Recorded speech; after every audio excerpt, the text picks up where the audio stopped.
السلام علیکم and good evening every بڈی. میں ہوں مہر بخاری. آج کی تازہ ترین اور اہم خبر اب سے چند منٹ قبل جو ہے وہ اپڈیٹ ہوئی ہے، وہ یہ کہ نواز شریف کی ویزا توسیع کی درخواست مسترد کر دی گئی ہے.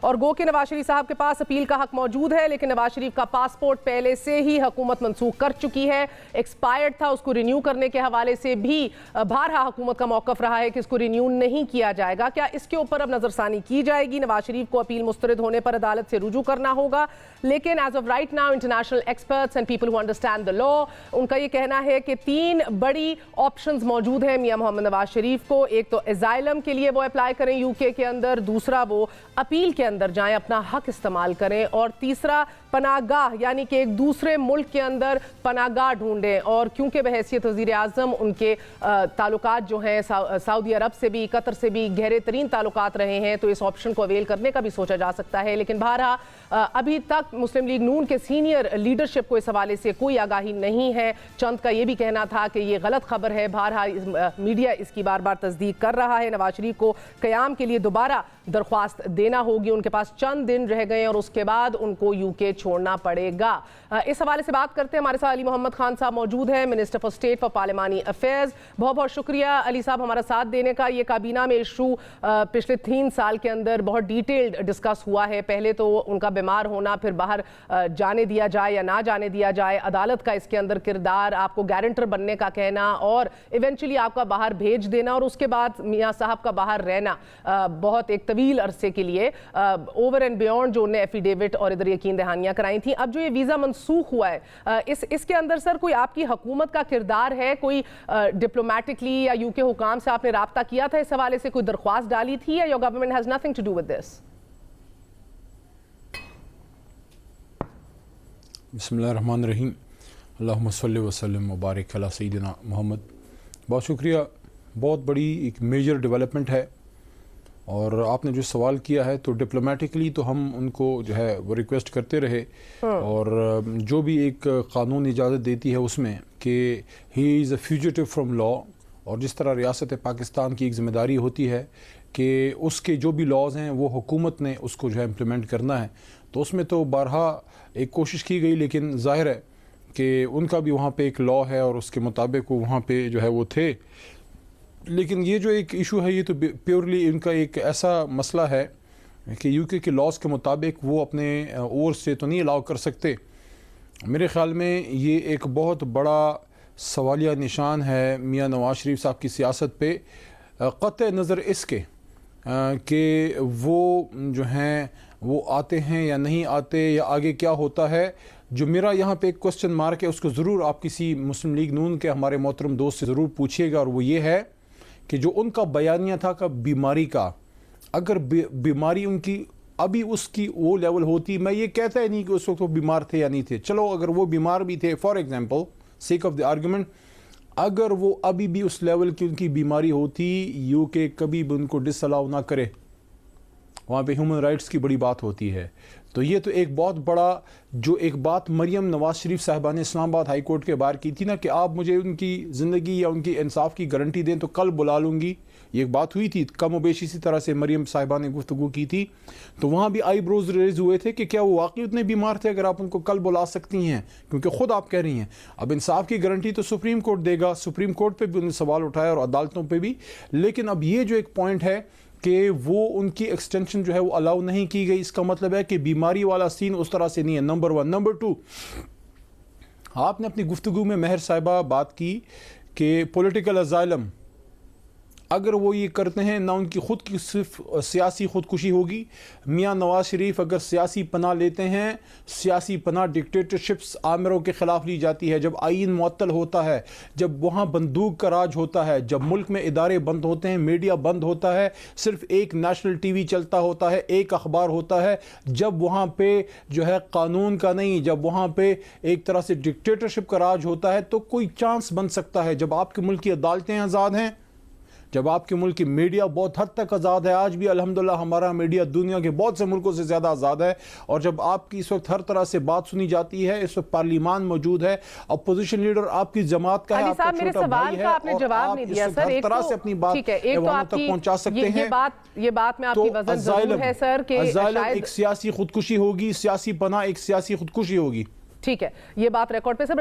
صحت کے بیسس پہ شاید وہ ادھر کے حکام کو نہ کنونس کر پائے. آپ کی بات میں وزن ہے، یہ ضرور ہم پوچھیں گے. مگر سر اس کے ساتھ ساتھ آپ کے پاس بھی تو بہرحال یہ آپشن موجود تھا کہ یو کے اندر پاکستانی ہائی کمیشن کو ایکٹیویٹ کیا جائے، ان کی رپورٹس لی جائیں. آپ لوگوں نے بھی اس حد تک کام نہیں کیا. پنجاب حکومت نے وہ رپورٹس لانی تھیں، عدالت میں لاہور ہائی کورٹ میں پیش ہونا تھا. ادھر بھی اپڈیٹس جو ہیں وہ پچھلے 2 سال سے بہرحال کوئی ہمیں نہیں مل سکی. So as of right now sir, آپ کا کردار اس کے حوالے سے، یا آپ کی ہماری انٹیریئر منسٹری کی طرف سے شہزاد اکبر صاحب بڑے ایکٹیو رہے، آپ کو کچھ علم ہے کہ اگر اس ویزے کی ایکسٹینشن کی ریجیکشن میں کوئی آپ لوگوں کا کردار ہے؟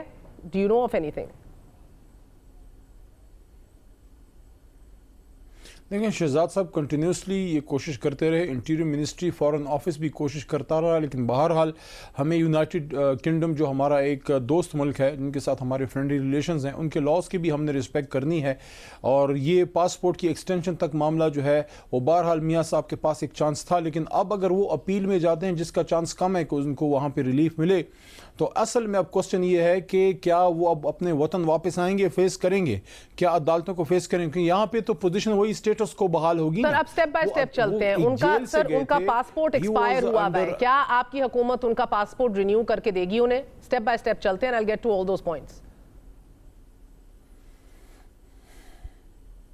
نہیں، میرے خیال میں جو جہاں تک میری معلومات ہیں اور جہاں تک اوپینین میں نے کابینہ میں بھی جج کیا ہے، حالانکہ کابینہ کی باتیں میں کبھی میڈیا پہ نہیں کرتا، لیکن جو ایک اوپینین میں آپ کو بتا سکتا ہوں، جو اوور آل فیلنگ ہے وہ یہ ہے کہ اس کو ایکسٹینڈ نہیں کرنا چاہیے. میاں صاحب بیماری کے لیے گئے تھے، بیماری کی بات میں کہہ رہی ہوں آپ ان کو پاسپورٹ، نیا پاسپورٹ شائع کریں گے، پاسپورٹ رینیو کریں گے یونائٹڈ نیشنز کی قراردادوں کے مطابق شیر میدان سے ہمارے آئین کے مطابق بھی سر وہ یہاں فیس کریں. ایکسٹینشن میرا نہیں خیال ان کی پاسپورٹ کی ایکسٹینشن حکومت کرے گی. سر آپ you are essentially rendering him stateless. کوئی ایک انسان stateless تو نہیں ہو سکتا اس دنیا کے اندر.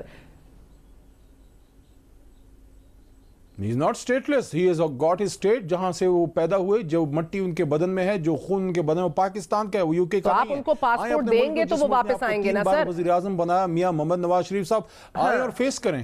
ٹھیک ہے، آپ ان کو پاسپورٹ رینیو کریں گے تو وہ واپس آئیں گے. سیکنڈلی آپ کہہ رہے ہیں کہ کوئی بھی اسائلم اگر ڈھونڈیں گے تو وہ ان کی سیاسی خودکشی کے مترادف ہے. تیسرا آپشن پناہ گاہیں ہیں، یعنی کہ آپ جائیں سعودی عرب، قطر، ان کے بہترین تعلقات رہے ہیں. اور اس کے اوپر سر آپ کی پی ٹی آئی کی ڈپلومیٹک تعلقات، ڈپلومیسی جو ہے وہ کتنی مؤثر ہے، یہ بہت فرق کرے گا. عمران خان صاحب بڑا سخت موقف اختیار کیے ہوئے ہیں نواز شریف صاحب کے اوپر. کیا وہ ریچ آؤٹ کریں گے سعودیز کو یا قطر لیڈرشپ کو یا دیگر لوگ کو، اگر if it push comes to shove اور میاں صاحب ادھر کا رخ کرنا چاہیں؟ دیکھیں، وہ تو اب میں ان کی طرف سے تو کامنٹ نہیں کر سکتا کہ وہ کیا کریں گے. میں اگر ان کی جگہ فرض کرے ہوں، ویسے اللہ نہ کرے میں کبھی کوئی بھی پاکستانی اس صورتحال میں ہو کہ ملک سے فرار ہو جائے، اور یہ اللہ اس امتحان میں کسی کو ویسے نہ ڈالے، ان کے پاس جو بیسٹ آپشن ہے وہ یہ ہے کہ وہ پاکستانی اتھارٹیز سے رابطہ کریں واپس ٹریول کے لیے، اور واپس ٹریول کے لیے ان کو ہر طرح کی سہولت دی جائے گی. Visa extension for stay in U K is not on the cards. Pakistan واپس آنے کے لیے ان کا اپنا ملک ہے، وہ اس ملک کے جو ہیں سابق وزیر اعظم ہیں، وہ اس ملک کے نیشنل ہیں. As a Pakistani is got all the rights to come back. جہاں تک آپ کا دوسرا سوال ہے سعودی عربیہ والا، ہمارا برادر بڑا اسلامی ملک ہے، ہر مشکل وقت میں ہمارے ساتھ رہا ہے. میرا نہیں خیال کہ میاں صاحب کو ایز اے محب وطن پاکستانی، ایک برادر اسلامی ملک کو اس امتحان میں ڈالنا چاہیے کہ ایک ملک کا سابق وزیر اعظم فراری ہے اس ملک کے قانون سے، عدالتوں میں نہیں آ رہا، پیش نہیں ہو رہا، اور وہ دو برادر اسلامی ملکوں کے تعلقات کو جو ہے ان کو ایک امتحان میں ڈالے. میرا نہیں خیال ان کو ایز اے پاکستانی کرنا چاہیے. پاکستان اور سعودی عرب کے درمیان جو ہے انمیٹ تعلقات ہیں اور ایک مضبوط رشتہ ہے، اور ہر طرح کے امتحان سے ہم نکلے ہوئے ملک ہیں. اللہ سر بھارا عمران خان صاحب کے وہ ذاتی تعلقات سعودی حکام سے نہیں ہیں جو نواز شریف صاحب کے ہیں، اور ہم لوگوں نے ابھی ماضی کے اندر حال ہی میں بلکہ ہم لوگوں نے اسٹرین ریلیشن شپس بھی دیکھی جدھر ہمیں پیسے بھی واپس کرنے پڑ گئے قبل از وقت.